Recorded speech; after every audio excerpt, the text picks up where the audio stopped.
আপনাদের দায়িত্ব হচ্ছে ভোট দেয়া। আপনাদের সেই দায়িত্বটা আপনাদেরকে কোনো অবস্থাতেই অবহেলা করলে চলবে না। বিএনপি দেশনায়ক তারেক রহমান উনি পরিকল্পনা করেছেন বাংলাদেশের প্রতিটি শ্রেণী এবং পেশার মানুষের জন্য। সেই প্রতিটি শ্রেণীর মধ্যে আমাদের নারী বোনেরা রয়েছে যারা অসহায়, সেই সব মহিলাদের জন্য একটি ফ্যামিলি কার্ড, যে কার্ডের মাধ্যমে আমাদের অসহায় নারীদেরকে মাসিক 2 থেকে 2,500 টাকার ভাতা প্রদান করা হবে।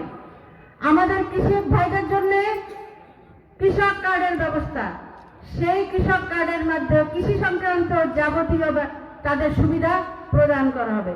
আমাদের মসজিদের ইমাম মুয়াজ্জিনদের জন্য সম্মানীর ভাতা প্রদান করা হবে। স্বাস্থ্য সেবার জন্য স্বাস্থ্যকর্মী নিয়োগ, কমিউনিটি ক্লিনিকের ব্যবস্থা করা হবে। এছাড়াও শিল্প কলকারখানা আরো অনেক পরিকল্পনা রয়েছে। পরিকল্পনা বাস্তবায়ন হবে এবং এই অঞ্চলে আপনাদের ভোটে, আপনাদের সমর্থনে, আপনাদের দোয়ায় যদি আমি নির্বাচিত হতে পারি ইনশাআল্লাহ, সেই পরিকল্পনার অংশ হিসাবে আমি আপনাদের জন্য এই পরিকল্পনা বাস্তবায়নের অংশীদার হব ইনশাআল্লাহ।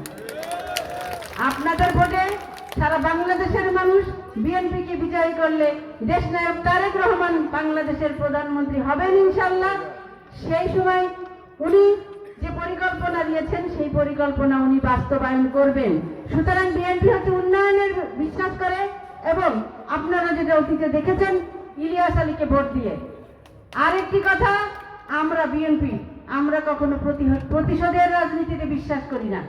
যে কারণে 1 বছর কেটে গেছে, বিগত 17 বছর আমাদের নেতাকর্মীরা যে মামলা হামলা শিকার হয়েছে, বিনা অপরাধে জেল কেটেছে, আজকে 1 বছরের মধ্যে আমরা এই বিশ্বনাথ এবং উসমানীনগরে কোনো প্রতিহিংসামূলক অথবা কাউকে হয়রানি করার উদ্দেশ্যে কোনো মামলা দায়ের করি নাই।